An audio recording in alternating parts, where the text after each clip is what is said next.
Pois é, Jesus. A alta veio bem em linha com o esperado. O Banco Central já tinha sinalizado esse movimento no final do ano passado, quando ele já tinha surpreendido um pouco o mercado e elevado a Selic em 1 ponto percentual.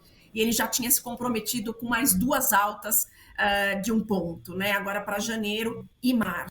Então ele seguiu o script, mas de forma geral ele apontou um cenário mais complicado para a inflação, apontando que o quadro corrente está mais pressionado em termos aí, né, de pressões inflacionárias, que as expectativas de inflação olhando para frente pioraram em relação à última reunião do Comitê de Política Monetária, elevando assim, né, os desafios para o Banco Central trazer essa inflação para patamares mais baixos. Então foi um comunicado assim em que ele trouxe né, assim, a complicação do cenário e os grandes desafios ainda que estão para frente. Ele mesmo aumentou as projeções de inflação aí, de 2025 para um pouco mais de 5%, lembrando que a nossa meta de inflação é 3%, e a gente tem uma banda, né? Pode ser 1,5% para cima e 1,5% para baixo. Então, o teto dessa banda é 4,5%.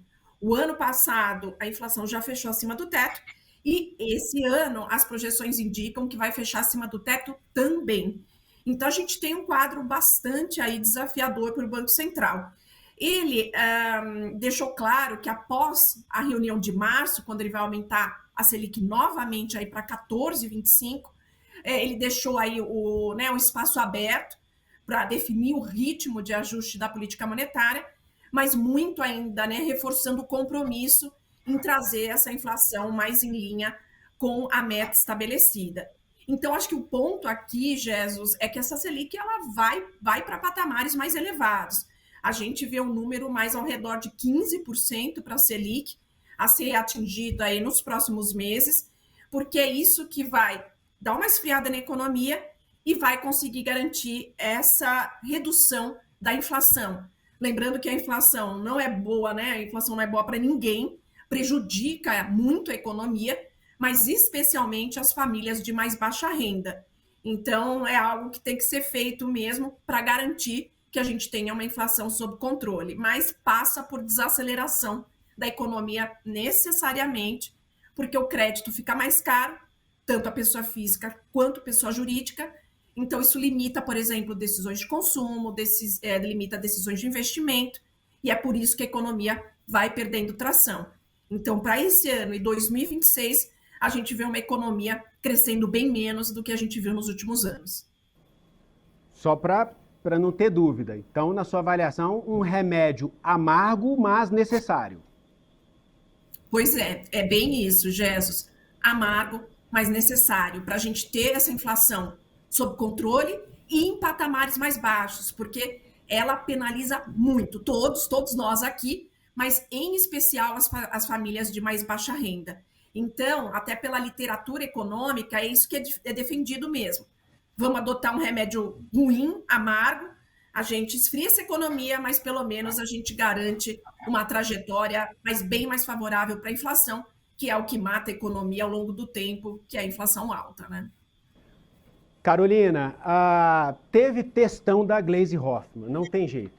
Assim como aconteceu na era Roberto Campos Neto, agora Galípolo, bem-vindo Galípolo, agora você vai ser o alvo das críticas de Gleisi Hoffmann, que a Gleisi Hoffmann mirava no Roberto Campos Neto, né, usando palavras muito pesadas, e ficava essa dúvida, porque Gleisi Hoffmann, ela de certa forma, inclusive está na tela aí para vocês acompanharem, vocês que nos ouvem também, inclusive, a Gleisi Hoffmann, lá atrás o presidente Lula criticou muito o aumento da taxa de juros, tirou o pé, parou de criticar, na sequência ele veio, indicou o Galípolo, né, que já indicava também que votaria nesse sentido, porque ali é um comitê, ele é um dos votos, apesar de agora ser o presidente, mas antes ele era um dos integrantes do Copom e sempre votava junto com Roberto Campos Neto, mas os holofotes sobre Roberto Campos Neto e as críticas de Gleisi Hoffmann também.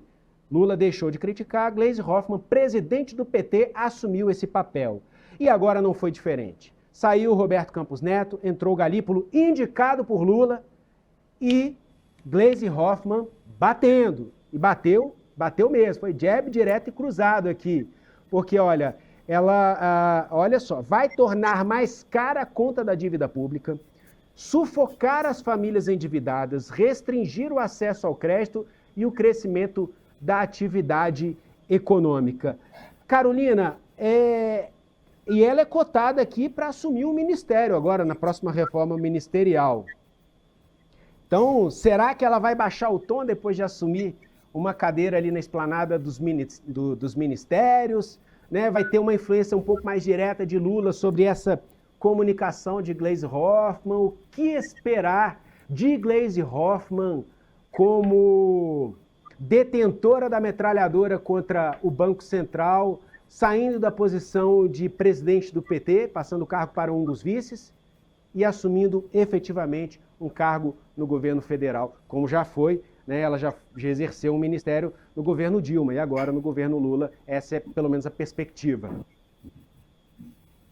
Jesus, esse xadrez está bem complicado para o governo. Essa situação econômica, inclusive, tem impactado na percepção do eleitorado em relação ao governo Lula. A gente acompanhou as últimas pesquisas mostrando uma queda significativa, né, da aprovação de núcleos, inclusive, que são base fundamentais de apoio ao governo, como lulistas e nordestinos. Tanto a diminuição da aprovação como o aumento da reprovação, passando, inclusive, a margem de erro, e isso muito ligado a essa questão econômica.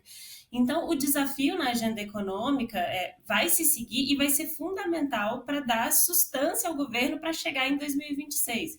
De fato, a atual presidente do partido, Gleisi, tem feito esse papel de aceno ao eleitorado, porque a situação econômica tem impactado significativo a agenda política do governo, mas o eleitorado lulista, petista, está deixando de aprovar o governo por conta dessa agenda econômica. Então, da nossa perspectiva, é importante que alguém do partido, de fato, faça esse balanço, né, para deixar de impactar tanto na análise do governo de uma forma geral.